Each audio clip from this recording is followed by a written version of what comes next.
Hey everybody, welcome to the Coach's Corner here on 104.9 The River. However you're watching or listening, we appreciate you tuning in.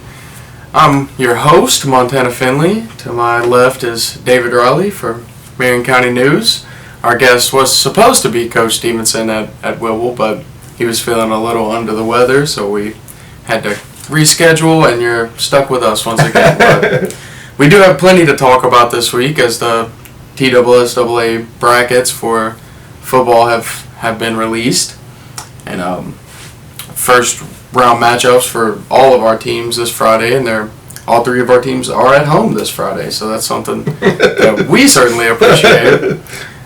We appreciate y'all working hard all season to keep it at home. I know we were who they were playing for. Yeah, exactly. That's what they had in mind. We'll go into more detail on all the matchups individually, but we're going to have Whitwell versus Joe Burns. Yeah. South Pittsburgh versus Red Boiling Springs, and Marion County versus Westmoreland. We'll kind of start with Whitwell.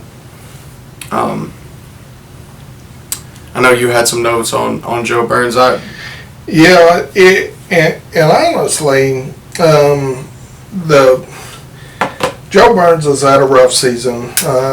They started the first 4 games and went 3-1. Started off really strong.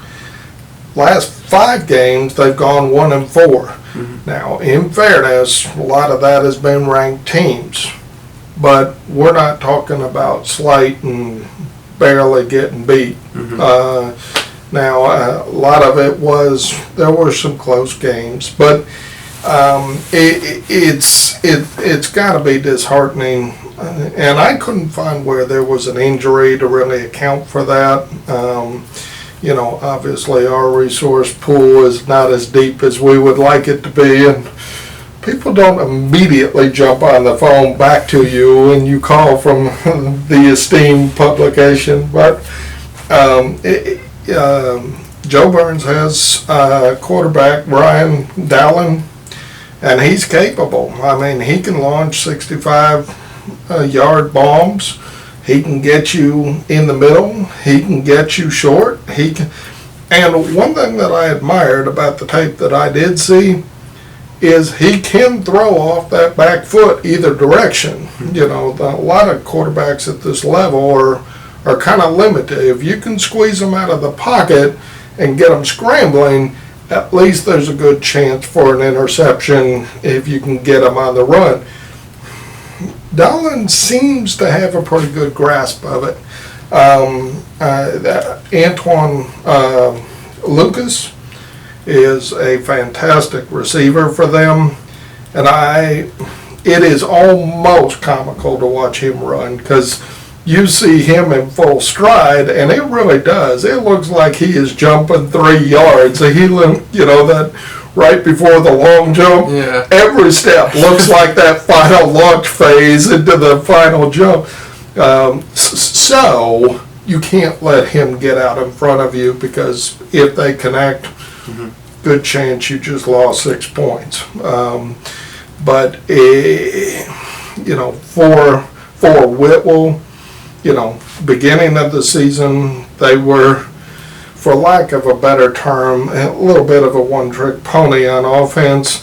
Now, it was a young team. They're playing the freshman quarterback, Brandon Easterly, and I understand why they had to do it. But as quick as they were able to diversify that offense a little bit, mm-hmm. It really did start. You caught some defenses flat-footed, and even as the season's gone on, they've done some offensive sets that really disrupt the defense. And I'm not going to cheat them by going too far into that, but it's very difficult to set the defense when they set in that way. And so sometimes it works and sometimes it doesn't, but it's certainly fun to watch. So, but yeah, and I think, because you were telling me these two teams have never met. Yeah, I have some notes. These two schools have never played before, Whitwell and Joe Burns. Which is almost hard to believe as much as we've heard those names. As much as you hear Joe Burns around here, they've never faced off. And not that you need any more motivation in a playoff game, but to go 1-0 against a school would be pretty nice. Have that winning record. Yeah, and I do have some more notes about just Whitwell in the postseason. This will be their 18th appearance in the playoffs as a school.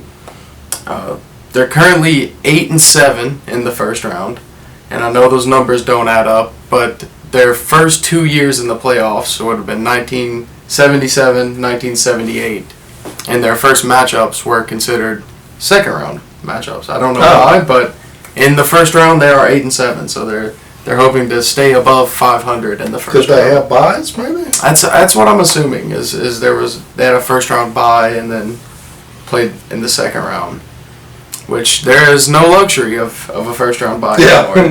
You're gonna play a first round matchup for sure. Yeah. If they win, they'll play the winner of Copper Basin and Gordonsville. I think if Copper Basin were to win, that would be at Whitwell once again, just due to their records. Phenomenal turn of events. Oh yeah. That would be the upset. I was going to say, everybody in 1A would be coming and kissing Copper Basin on the lips. But if Gordonsville pulls out the win, which is the more likely scenario, they will travel to Gordonsville, who has ended the Tiger season for the past 2 years in the playoffs. Oh boy, this is a little bit of a grudge match potential there. There definitely is some added motivation in that one. Maybe not this week to become 1-0 against the school, but definitely some added motivation to kind of get past. And I mean, you can't think too far ahead. I know Coach Stevenson and none of our coaches that we would talk to would. They only want to talk about the next game. It's 1 week at a time, but everyone knows where we're headed. And, and if a Whitwell team gets past a Gordonsville team, it's hard to overlook them at that point. Well, and you know, when Whitwell went for the state title, nobody, including yours truly, thought. I knew there were some good players on that team, and I thought that they could make a deeper run than they might be expected to. Had you told me at game 1 in August that they'd be the state title holders, nada. I wasn't there. And again, they humiliated me and made me look stupid. So, never been happier. But you know, who knows what happened? People peak at the right time, and you know, certain plays get made. Exactly. Anything can happen. You have one breakaway run and one 60-yard pass, and suddenly off to the races. You know, so amen. Coach Stevenson, when he was first on, talked about building that culture, and I think making it to the playoffs, and then from there, if you can make a run in the playoffs, that definitely are steps in the right direction. I think that'd be profound for that program, especially being so young. You're going to have a lot of those guys coming back and got a little taste of it, but you know, wouldn't hurt my feelings any if we had to go take pictures of the golden egg up there either. So you want these guys to do well, because you know, especially in the, you know, either one of our 1A schools, they have had just such a weird year, you know, and you know, I almost hope that we don't end up, you know, in the semis having to figure out which team we want to win. It's like, can both of them go? But yeah, I think you're exactly right. I think this will be an important stepping stone, regardless of what happens for next year. And that program, they've had like 3 coaches in 2 or 3 years now, and so it's nice to see a little stability. It's nice to see a little more fervor in in the red tide over there. You can't do it without the fans. I mean, so wildly encourage all of the Whitwell fans. Make sure you pack it out.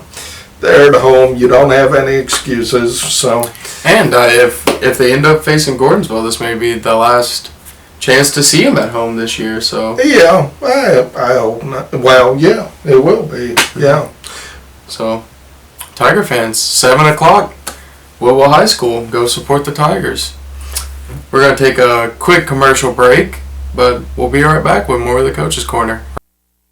They're back. Western Sizzlin' is now open, offering kitchen menu items including their new grilled Atlantic salmon. Or enjoy side items like fried okra, baked potatoes, macaroni and cheese, a new salad bar, fresh baked yeast rolls, and dessert choices. At Western Sizzlin', full catering service is available, as well as parties of up to 10 per table. For their to-go customers, Western Sizzlin' is now offering delivery with dinnerdelivered.com or curbside pickup at 423-942-5777. Come on by and give Western Sizzlin' a try and enjoy their new hours. That's right, Western Sizzlin' is now open 7 days a week, 10:30 a.m. till 9 p.m. Western Sizzlin', located just off I-24 at exit 155, 1130 Tennessee Highway 28 in Jasper. Western Sizzlin', they can't wait to serve you. And don't forget, now offering delivery with dinnerdelivered.com or curbside pickup at 942-5777. Western Sizzlin'.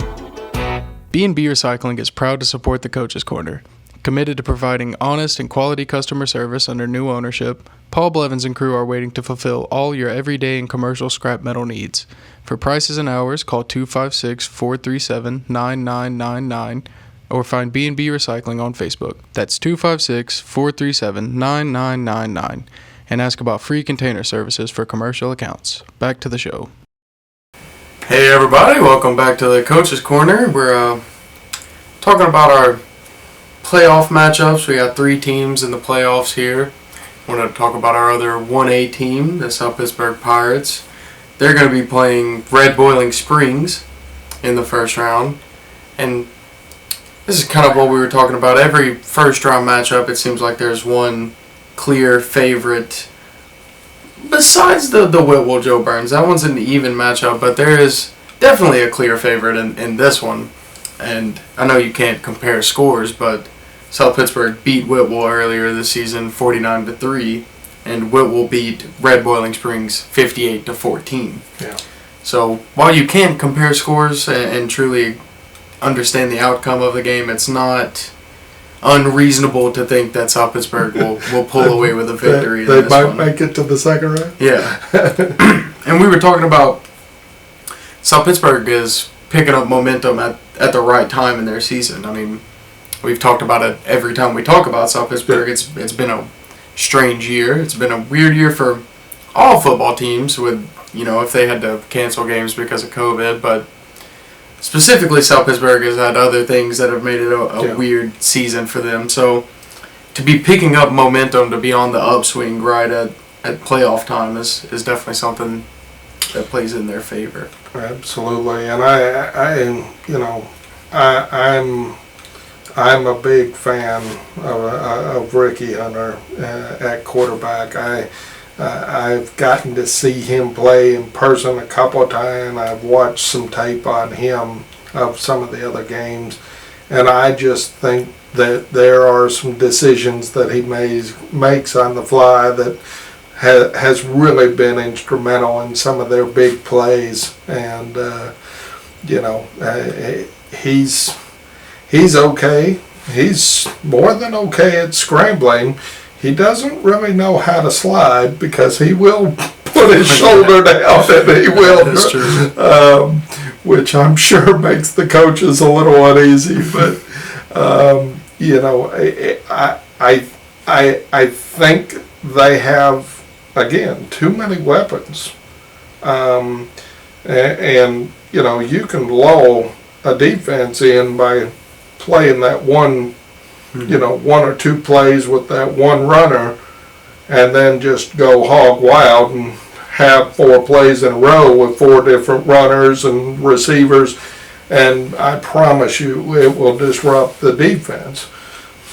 But, they get to play at home, which is never an enviable situation for an opponent, and I think the Pirates, the only thing they need to be worried about, other than execute, is to make sure that, as difficult as playing in Bean Stadium is for an opponent, make sure they don't take too much comfort in it themselves. And again, just keep your face down, play football, execute those plays, make sure that your assignments aren't blown, and 1-2 breakaways can change a game. I'll tell you what else helps the Pirates is they have Gio Davis. He made his return back to the football field against Copper Basin there. I know it's kind of an acclimation game, I guess you could say. Coaches were making sure he wasn't overdoing it, kind of watching his amount of snaps he was out there for a little bit. But I know just from hearing him on the sidelines all season how much he's been ready to get back out there, and that's a scary thing for anyone who's playing South Pittsburgh. Yeah, because do you have his dimension? I mean, he's six. He's got to be 6. I would say 6'5", easily 6'4", 6'5". I'm 6'2", 240 pounds, and he makes me feel small. So yeah, and I know at one time in my life I was 6'4". I don't know where I've shrunk to, but I look up at him, and boy has some mass to him. There's not a mistake why he has so many Division I offers. So I think that'll be fun to watch some of these as they go hopefully on in the playoffs. There's some people who haven't seen tape of Gio Davis because they're sending tape from this season. Exactly. It's like, that's going to be a very different experience. And that's not to take away from Josiah Huntley, who's been playing on the D-line. He's leading the team in tackles, if I'm not mistaken. He seems like he winds up with a sack in every game. So But when you have him there who's been playing well all season, and then you add Gio, I'll tell you what is difficult, at least from the one game at Copper Basin, which is not a very big sample size, but they have to double team and sometimes triple team Gio Davis, and that just leaves room for a number of other guys to get in the backfield and make plays. So that's something I would expect to probably see a fair amount of times, because I couldn't block Gio Davis. I wouldn't line up and try to block him. So I don't envy the offensive linemen who do have to line up and block him. Well, and it's too bad because there's no stat for Gio when he takes on 2 or 3 of the line, and the other linemen get to make those plays.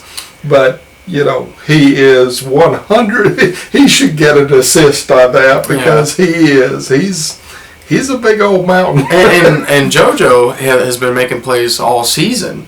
Yeah. So now you take a little bit of pressure off of him. His game gets easier. It becomes easier for him to make plays. I think talking about picking up momentum at the right time, that's 100%. It'd be really fun to watch them double team JoJo and watch Gio just walk through. Hey, how are you, SWAT?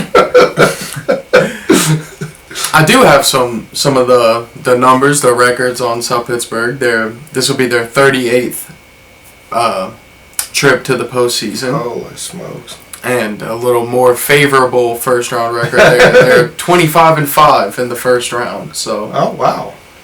Not a lot of first round exits for the Pirates. No. It's one of those things kind of in the aura of it, but then you hear it and it's like, wow. Yeah. And to my knowledge, this is the first time that South Pittsburgh and Red Bowling Springs will play each other.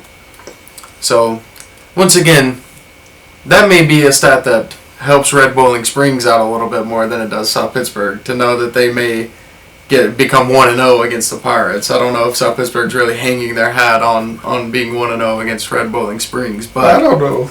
You want to set the table that they don't want to come back. Yeah, maybe. And just looking ahead, the regional championship that South Pittsburgh won outright with the win up at Copper Basin means they'll be at home for the first 3 rounds. Yeah. Pirate fans know what that means. The P in the middle of the field will be painted black. It's playoff football time, so that's very exciting. Next round, they'll play the winner of Clay County and Sail Creek. Yeah. And this is when I was talking about there being a favorite in every matchup. I would say the 9-1 Clay County team would definitely be the favorite. Yeah. And that one loss comes at the very end of their regular season. They lost 21-14 to Gordonsville. Yeah. It was another playoff favorite out there. So it's almost hard to fault them on that. But and Clay County, I mean, for the recent history, contemporary history, has been basketball, Mm-hmm. and this is a big shift for them to be. Again, here recently, it's a big shift for them to be able to compete on the football at this stage. It'd be a fun game, I suspect. The last time the two schools met was in the second round of the playoffs. Assuming both teams win Friday night, they'll once again meet in the second round of the playoffs. This time, it was in 2019, and it was a 57-13 South Pittsburgh win. So I'm sure Pirate fans would like to see a repeat performance of that. And each and every one of them remembers that score. I'm sure they do. But just talking about South Pittsburgh, I mean, I hate to just look past their opponent. I know they're not looking past their opponent. They're 100% We have the focused. advantage. We're one of them London people. Yeah, we have the privilege to do that. We can look ahead a little bit. But I'm excited to see how much the offense opens up in the playoffs with South Pittsburgh. I mean, you're pretty much guaranteed DeAndre Kelly is going to have a good game, whatever that means. Even his worst games, if he has 6 carries for 63 yards, that's a bad game for DeAndre Kelly. Whereas that's really not that bad of a game. For most running. It's usually around the 10 to 12 carries, 100 to 120 yards. So, and he's versatile. Mm-hmm. You can use him, and you can make some sets that make the defense think one thing, and good and darn well you're going to do something different. But DeAndre he's deceptive because his frame is smaller than you'd expect. But I forgot what game. It may have been Whitwell, actually. But both of us were at that game. Well, you were at Whitwell, yeah. And, I mean, DeAndre Kelly dragging 4 guys down the field. It's like, it almost looked like a parody, but because you just don't. But, yeah, he is a focused young man when it comes to, and there is nothing that I think is beyond him. Mm-hmm. I just think and of course he missed a good bit of last year and this year. No. The last 2 seasons, I believe. Okay. Is when you miss some games. But he has been plagued with injuries, and just to see him this season play like you knew he was capable of, because he had a is he a senior? I guess believe he so, is. yeah. Because I remember seeing him and just going, wow, he is really, he's really something. And now to see him at his full, prep capability, it's fun to watch. And I think he's going to continue to be a problem for defenses. And not to look past Red Boiling Springs, and not to look past Sail Creek, but they may be preparing for a Clay County matchup in the second round. But we got to get through round 1 first. Pirate fans, once again, I know I don't have to tell you to show up to Bean Stadium on a Friday night, so I know they'll be there. We're going to take another quick break here. Okay. When we get back, we have one more team. We have our 2A team around here, Marion County High School. They have a first-round matchup. We'll get into it right after this break. Harbin Automotive, located at 570 Micah Way in Scottsboro, has over 600 vehicles in stock and guarantees with Harbin's value pricing. Any customer can rest assured they're paying the lowest price anywhere in the nation on every model line that Harbin has in stock. Providing a range of new, used, and certified pre-owned vehicles, anyone at Harbin Automotive, from the knowledgeable staff of the Business Development Center to the fully staffed finance department, all Harbin employees can help customers find the price and style they're searching for, while the service department can get that new car ready to be driven from the lot or the showroom in a matter of minutes. Shopping for a new or used vehicle can be a big decision. However, that doesn't mean it can't be one that's enjoyed by everyone. Visit Harbin Automotive, 570 Micah Way in Scottsboro. Open Monday through Friday, 7:30 a.m. till 7 p.m. Saturday, 7:30 a.m. till 6 p.m. Call 256-259-6400 or shop online anytime at harbinautomotive.com. Make the short drive and save at Harbin Automotive, Scottsboro, Alabama. I look to the tower for vision because someday I'll have to send him to college, and I want to be ready. We look to the tower for strength because cash flow sometimes doesn't flow at all. You need a strong partner behind you. My family looks to the tower for innovation. Well, that and lollipops for the children. Look to the tower. Tower Community Bank. A higher standard. TowerCommunityBank.com. B&B Recycling is proud to support the Coach's Corner. Committed to providing honest and quality customer service under new ownership, Paul Blevins and crew are waiting to fulfill all your everyday and commercial scrap metal needs. For prices and hours, call 256-437-9999 or find B&B Recycling on Facebook. That's 256-437-9999 and ask about free container services for commercial accounts. Back to the show. All right, welcome back to the Coach's Corner. We're breaking down the first round matchups for all our teams. We have Marion County is going to be taking on Westmoreland. And this is one of the few times in which this is not these schools' first time facing each other. So True. My records, this is going to be Marion County's 39th time in the playoffs. Oh, I thought you were going to say 39th against Westmoreland. I was like, 39th time making the postseason. Their first round record is 19-13. So, I mean, above 500 in the first round, that's where you want to be. And they are 5-2 against Westmoreland in the playoffs. That makes sense. Or that may be overall, but 5-2 against Westmoreland. And this is, that's who they played in the first round last year. They beat them 35-17 last year. And then they met them in the first round in 2017. Beat them 28-7. Yeah. Met them in the first round in 2016, and it was 42-0 Marion County. And met them in the first round in 2015, and it was 42-0. I was going to say, I'm sure you were here for I was going to games, say, it just some of these bleed together because we do cover three teams, and you're trying to give equal coverage. But when I saw who they were going to be pitched against, I was like, gosh, that seems like that happens a lot. I feel like we've been here before. Deja vu. And their last playoff loss to Westmoreland dates back to 2006. So it's been a while since Westmoreland has knocked them off. And I'm sure, I don't know where Westmoreland is, but I'm sure they are sick and tired of driving to Marion County to get escorted out of the postseason. But,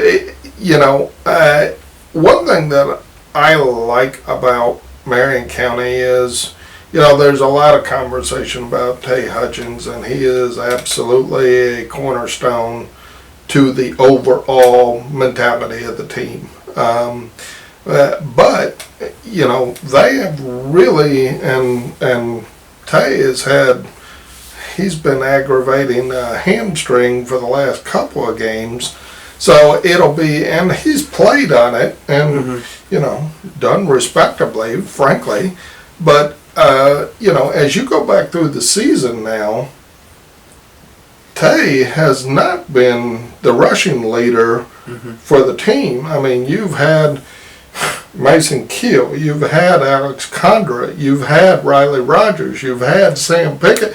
You've had a number of people who were able to contribute on the ground and, take the night as far as rushing yards are concerned. One thing, Meigs County, obviously that was a disappointing way to go into the postseason, but, they're 9-1 going into the postseason. Obviously, they like their history with their opponent. But, they get to play at home, which is a big deal, as long as the scoreboard behaves. But, this is, especially if we can get away from having a wet field, that hurt both Meigs and Marion.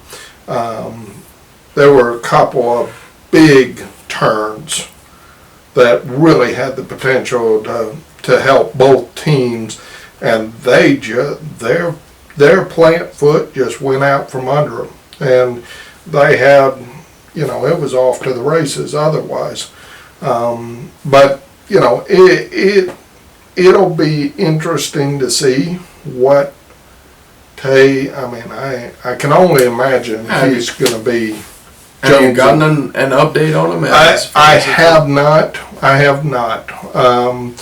But he spent some time on the bike on the sidelines. But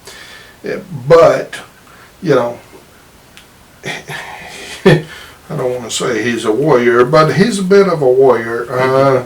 He doesn't do well on the sideline at all. So, and even the abridged Tay is something you can't ignore.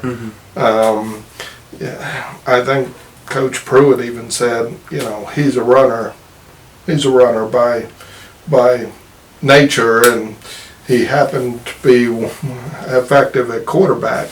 But, I think it will be essential to make sure that throughout the game you never let the defense, and this is all through the playoffs, never get comfortable in a rut offensively. Because you've got enough guy, Alex Condra, if he gets fully turned and squared up with you, I don't care if you put a wall in front of him, there's 3 yards. So I just hope that they can execute the variety that they're capable of. And if they can pull out a win, history would say that seems in their favor. If they can pull out a win, they'll play the winner of Bledsoe County versus Watertown. Yeah. And Bledsoe, they met earlier this year. That was a 31-10 victory for the Warriors. That was their first game of this. One of the earlier games of the season. You covered that. I was at that one. Yeah, I make Montana do all the traveling. Yeah, if there's an away game for one of our teams, that is me. David was at South Pittsburgh versus Whitwell. I went to Copper Basin last Friday. But that's all right. That's all right. I'm not mad. I promise I'm not He's mad. He's lying. And Watertown, if they come out victorious, they ended Marion County's season last year. That is who put Marion County out of the playoffs. So there'll be a little bit more fueling the fire in that one, I guess you could say. They'll be inspired. I think Tay may be the biggest question mark going into, I don't want to say the playoffs as a whole, but maybe this game, just a question mark even in the sense of what percent is he going to be at for the first round. Yeah. And if you're coaching, you get up by 3 or 4 touchdowns before halftime, what do you do with Tay? Do you take him out and try and keep him healthy, or I don't want to be on the receiving end of that response when you tell him that he's going to be on the sideline, but because again, any team, any given night, I truly believe that. I remember traveling to Monterey with a 1-9 Whitwell team that beat a 10-0 Monterey, and it can happen. Mm-hmm. So, That's not to look past any of these opponents. I know I've said it a million times, and I know I have. It seemingly looked past them as I've brought up all the second round matchups, but we just want to stay ahead of the curve. Exactly. There you go. So let's talk about the Braves.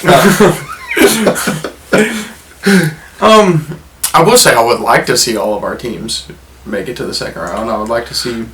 As long as 2 of them can stay home, that'll be great. Yeah, that'd be great for me. If the second one of them goes on the road, I will regret. Well, the first round looks good for you. Friday night. Friday night. Enjoy it while you can. Mm-hmm. But it's hard. These guys have worked hard. They did their own workouts during COVID. And it's hard not to cheer for them. And I know we're partial because, we are hometown. Yeah. But it's crushing to watch them get ejected from the postseason. Mm-hmm. But hopefully this week will. Yeah, selfishly, I've yet to experience that, and I don't want to. If all 3 teams, I know they can't, but if all 3 win a state championship, that would be great for me. That would be tough. Yeah. I don't want to know. I don't want to be on the sidelines for when that if that does happen. But. And remember, state championship is in Chattanooga this year instead of Nashville. Yeah. So Cookeville. There we go. But yes, it's much closer to us than it normally would. So if you thought Chattanooga traffic was bad before, wait till December 3rd. Yeah. And Warrior fans, make sure you go out 7 o'clock to Bill Baxter Stadium. Support the Warriors. Yeah. And I guess if Bledsoe wins, they would still be at home. Whereas if it's Watertown, they would go on the road. It was clear cut. Gotta be because Mags was 1, Marion 2, so I guess they would come here. So, yeah, that'll work out well for me. Mm-hmm. Well, Warrior fans, make it out Friday night. This has been the Coach's Corner. If you miss us when we're on the river here, you can check us out on YouTube. Coach's Corner-TN. You can find us on Facebook at Coach's Corner-TN.